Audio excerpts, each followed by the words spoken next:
Começando mais um Mercado na Semana, com as principais notícias que movimentaram o mercado financeiro nesses últimos dias. Tem bastante coisa para a gente conversar hoje, bastante assunto diverso. Então, se você chegou até aqui, não esquece de deixar o like e também se inscrever no canal, caso você ainda não seja inscrito, e ativar as notificações que eu toda semana estou postando novos vídeos aqui sobre mercado financeiro, finanças pessoais e investimentos. Então, vamos começar aqui, sem mais delongas aqui, vamos começar falando sobre o assunto principal da semana, que sem dúvida foram as eleições norte-americanas, né? Foi na terça-feira, o resultado saiu na quarta, na madrugada ali, de terça para quarta saiu, então, conversar um pouquinho sobre isso. Bom, aqui está o resultado para presidente. Aqui a gente pode falar diversos pontos, né? Primeiro, falando sobre o resultado em si, né? Uma ampla vantagem do Trump, né? Principalmente naqueles estados pêndulos, né? Os swing states, levou com uma boa margem, né? As casas de apostas dias antes estavam demonstrando ali um aumento da Câmara, mas o Trump levou, e o principal, né, levou tanto dos delegados como também no voto popular. Pode ver que o total de votos aqui do Trump acabou sendo 4 milhões a mais aqui, um pouco mais ou menos isso. E nas pesquisas estavam ali bem acirrada, né? Então foi uma surpresa, né? Para quem acompanha um pouco mais as eleições norte-americanas, estava realmente muito parelho ali, difícil saber quem ganhava no resultado final. Se você acompanhasse apenas pela mídia norte-americana, brasileira, você podia ver que tinha um certo viés ali, uma preferência adicional ali pela Câmara, e até alguns analistas ali, realmente pessoas que cobrem o setor político norte-americano, americanos mesmo, tinham sim dado praticamente uma vitória da Câmara, mas realmente a vitória do Trump foi esmagadora, porque ele levou não só a presidência, como também levou aqui a Câmara dos Deputados e também do Senado. Então você pode ver que aqui o Trump vai ter presidência, Senado e Câmara dos Deputados para poder passar todas as tratativas que ele tem ali para a presidência a partir do ano que vem. Então isso realmente causou um certo espanto de alguns, né? Outros nem tanto. Eu particularmente já pelo que eu acompanhava da mídia brasileira, mídia também americana ali, tinha-se ali um certo favoritismo do Trump, mas não estava nada ganho, mas realmente pelos votos finais demonstrou que talvez alguns setores da mídia tinham uma certa parcialidade ali e tentaram influenciar de alguma maneira. Mas o resultado é esse, Trump na presidência. Alguns pontos positivos e outros negativos, né? Não tem como agradar todo mundo. O Trump ele vem com uma agenda protecionista, anti-globalização, né? Começando a tirar um pouco, trazendo um pouco mais de recurso para os Estados Unidos, a abertura de empresas nos Estados Unidos.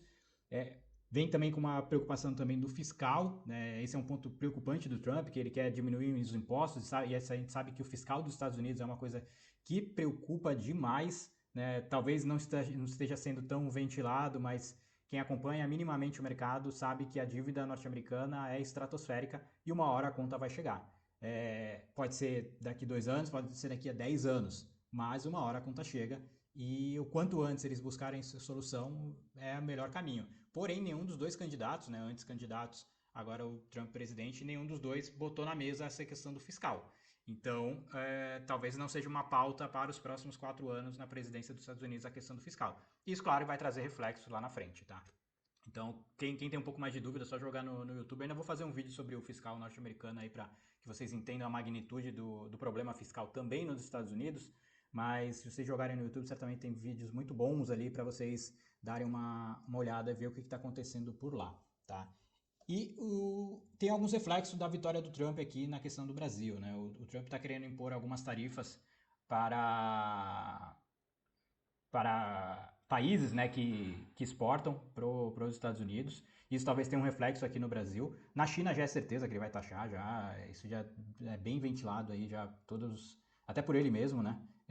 Um veto grande para a China. Só que essa questão do adicionar impostos para exportadores que exportam para os Estados Unidos tem um lado também preocupante, que é o lado da inflação, né? A gente sabe que se ele aumentar os impostos para mercadorias que vêm de fora dos Estados Unidos, a gente sabe que a inflação vai bater, né? A inflação agora nos Estados Unidos está arrefecendo, mas se a depender de algumas medidas, ela pode voltar a subir. E inflação é um ponto que incomoda muito os americanos, né? Eles não estão tão acostumados com inflação muito alta. Então, qualquer oscilação para cima, para eles, já é praticamente a morte. Então, esse é um ponto que certamente vai pesar bastante e que o Trump vai ter trabalho para equilibrar a balança, certo? Deixa eu ver minha colinha aqui, e é isso, das eleições americanas é isso. Trump ganhou também no Senado e na Câmara dos Deputados, vai ter praticamente carta branca para fazer o que ele bem entender. Na questão geopolítica, nós temos ali um Trump que sempre ventilou muito que se ele entrasse na presidência, a guerra da Ucrânia acabaria. Vamos ver o que de fato, né, ao entrar na presidência, qual vai ser a medida que ele vai tomar. Mas isso, claro, tem impactos geopolíticos enormes, né? Principalmente ali na Ucrânia, ali, caso os Estados Unidos saia e o Putin tome ali todo ou parcialmente o território. A Europa certamente está muito preocupada com essa situação. E na questão de Israel, o Trump vai continuar apoiando Israel para acabar com o Hezbollah e com o Irã, né? Que o Irã que é o grande financiador de todos esses grupos, os Houthis, o Hezbollah e por aí vai. Então, certamente eles vão tentar cortar todas as cabeças aí para que o Irã não volte. Vamos aguardar para ver o que dá nessa questão geopolítica. E com a vitória do Trump, né, o Trump também ganhou muitos votos também com os apaixonados por criptomoedas. Né? Ali perto do final da campanha, ele demonstrou sinal verde ali para as criptomoedas, trouxe um euforismo para quem gosta desse tipo de moeda, e não por conta disso, olha o que aconteceu, o Bitcoin renovando as máximas aqui, já está em 76.316. Então, trouxe sim, de fato, um alvoroço nas criptomoedas e fez todas as criptomoedas subir. Então, para quem gosta de criptomoeda, com certeza está rindo à toa. Outro ativo também que se beneficiou também com essa vitória do Trump também é o ouro, né? Registrando máximas atrás de máximas, muito por conta da gestão geopolítica. Bancos centrais também comprando também muito ouro também. Tem até um vídeo que eu fiz, eu vou deixar aqui nos cards aqui para vocês, tá? Falando sobre essa questão do ouro. É um pouco antigo o vídeo, mas ainda está atual, tá? Então, esse ponto é importante a gente sempre frisar, afinal o ouro é sempre o porto seguro. Os bancos centrais, com essa questão da geopolítica, vem comprando, principalmente o Banco Central da China, vem comprando forte ainda o ouro, tá bom? Próximo assunto aqui na pauta, vamos já, né, falei sobre os impactos da eleição americana no Brasil, a questão de possíveis tributos, também a relação entre Lula e Trump também não é uma das melhores, então muito provavelmente o Lula vai ter que equilibrar os pratos ali para conversar com o Trump para poder manter uma boa relação, haja visto que o Brasil tem se aliado cada vez mais ao eixo das ditaduras, né? Aquele aí Rússia, China, Venezuela. Venezuela agora está com uma rixinha ali, né? Mas todos esses países do BRICS, né? Que não são democracias, né? A gente pode acompanhar ali, geralmente, o Alckmin foi tirando foto com membros do Hezbollah, não pegou muito bem para o mercado. Então o Lula vai ter que equilibrar um pouco os pratos aí para ter um bom diálogo com o Trump. Agora vamos falar sobre o fiscal do Brasil, né? Vem preocupando. Semana passada o Haddad tinha uma viagem para a Europa, porém o Lula recomendou que ele não viajasse, tanto é que ele ficou, ao longo dessa semana, ele ficou no Brasil para definir, né, cortes de gastos, porque o dólar começou a subir bastante e pressionar, e sabe que o dólar subindo pressiona o governo e pressiona também a inflação. O anúncio dos cortes aqui no Brasil estavam se ventilando para que fossem divulgados essa semana e até o momento, pelo menos estou gravando aqui na sexta-feira à tarde, não chegou ao mercado nenhum corte, só possíveis ventilações, corte na educação, corte na saúde, mas nada de concreto de fato. E isso o mercado certamente vem pressionando para que se tenha ali realmente algo definitivo, porque o Fiscal Brasil vem preocupando. Deixa eu até trazer para vocês os reflexos dessa questão do fiscal. Então, deixa eu trazer aqui os dados do Tesouro Direto, que é o grande, né, você bate o olho e já sabe que alguma coisa está errada. Deixa eu trazer aqui para vocês. Temos aqui as NTNBs, né, para quem é um pouco mais novo aqui, os IPCA+, nós temos aqui essa semana batendo 6,80 IPCA mais 2029, 6,58 IPCA 2035 e IPCA 2045 6,61. Então são taxas bem altas mesmo, bem significantes, porque demonstra realmente um perigo ali para o fiscal brasileiro. Saiu os dados da inflação, né? Os dados da inflação também vieram maiores do que o esperado, isso fez com que o mercado caísse. Daqui a pouco eu vou mostrar para vocês um pouco do mercado.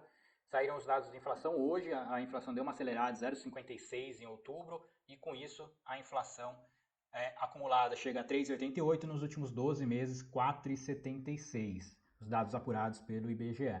E com isso a régua aqui da inflação já marca já um forte aumento, né, desde agosto, setembro e outubro, nos preços, que bate ali dentro da inflação. E também é um fator bem preocupante, porque a gente sabe que fiscal balançando, né, inflação subindo, mais juros altos lá na frente. Então isso acaba fazendo preço, fazendo com que ativos de risco, bolsa, renda variável caia, dólar suba. Então são todos os reflexos que nós temos aí para o mercado. Essa semana tivemos também reunião do Copom, que aumentou em meio ponto percentual a taxa Selic. A taxa Selic hoje está em 11,25 e eu quero trazer para vocês aqui a expectativa da taxa Selic na curva, tá? Só para que vocês verifiquem aqui, visualizem como que está precificada a curva de juros futura. Então, a Selic está 11,25 mais a curva futura aqui. Ó, se olharmos os vértices 2026, final de 25, 2026, final de 25, 12,98, 12,90, né? Quase 13, e 2026 o vértice aqui já está em 13% de taxa Selic futura. Então isso certamente é uma preocupação, principalmente preocupação com o fiscal, tá, pessoal? O fiscal realmente vem batendo e o governo não tem demonstrado nenhuma atitude ali para reter esse aumento dos gastos públicos, ou seja, via corte de gastos. Então isso realmente acaba impactando. Então nós temos aqui a bolsa caindo bastante no dia de hoje, né? Nós temos aqui uma queda de 1,88, já desde a máxima até agora temos uma queda de quase de 8%. Então, bolsa acaba refletindo um cenário pessimista aí para os mercados de ações. Dólar, tivemos um susto essa semana, né? Tivemos o bug ali do Google, que acabou refletindo principalmente uma taxa incorreta, né? E todo mundo saiu postando. Eu postei também, aí depois que eu vi no meu profit aqui, se vocês forem olhar no profit aqui que eu faço aqui, o acompanhamento das cotações, também marcou de forma incorreta essa alta batendo aqui 6,19, provavelmente algum algoritmo ali do Google, que acabou impactando diversos mercados. Então, aqui o dólar também acabou marcando a cotação incorreta. No dia ele estava até caindo, começou subindo um pouquinho, mas depois começou a cair. E nós temos o dólar agora 5,78, mas chegou a bater, o verdadeiro, né? Chegou a bater 5,87 aqui na segunda-feira. Na segunda-feira acabou batendo 5,87, a maior cotação só no governo Dilma que tinha batido esse valor. Então, realmente é um cenário bem preocupante aqui para o dólar. E dólar, a gente sabe que a partir do momento que o dólar sobe muito, o governo realmente começa a mexer os pauzinhos, porque dólar é uma coisa que impacta bastante, principalmente na inflação. Tá? Então, tivemos esse susto do bug do Google, mas foi corrigido e aí todo mundo voltou a ver o dólar naturalmente. Agora está cotado em 5,78. Tá? Então, é isso, pessoal. Essas foram as principais notícias do mercado. Né? Vamos acompanhar quais serão os próximos cenários. Muito provavelmente, essa semana não deve mais sair, né? Hoje é sexta. Mas semana que vem devemos ter algum anúncio do governo em relação a corte de gastos. Vamos torcer para que venha algo realmente robusto, que dê uma acalmada no mercado, faça os ativos de risco, ações subirem, dólar cair, porque realmente está muito alto, e principalmente a curva de juros, né, dê uma cedida, porque taxa de juros Selic, né, em 2 dígitos não tem economia que se aguente com um patamar tão alto. Empresas também não conseguem também se manter em níveis saudáveis com uma taxa de juros tão alta.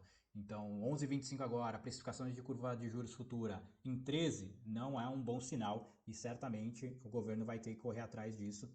O Banco Central tem sido bastante pressionado, né, por parte do governo na questão do aumento da taxa de juros, mas não tem o que fazer realmente. Enquanto o fiscal não for prioridade dentro do governo, só cabe mesmo aumentar a taxa de juros e isso acaba tendo um reflexo muito negativo em todos os mercados.